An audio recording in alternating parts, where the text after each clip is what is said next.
প্রতিষ্ঠিত হয়েছে, তারা নির্বাচনের আগে যে ইশতেহার ঘোষণা করে জনগণের পক্ষে, নির্বাচনে বিজয়ী হয়ে তারা জনগণের বিপক্ষে অবস্থান করে। সেই একই নিয়মে বর্তমান ক্ষমতাসীন সরকার গণভোটের গণরায় 70% মানুষের গণদাবিকে উপেক্ষা করে জনগণের বিপক্ষে অবস্থান করেছে।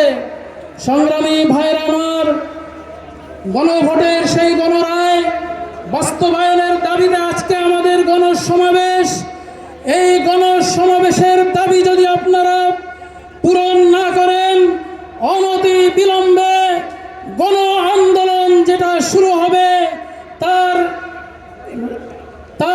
দায়িত্ব আপনাদেরকেই বহন করতে হবে।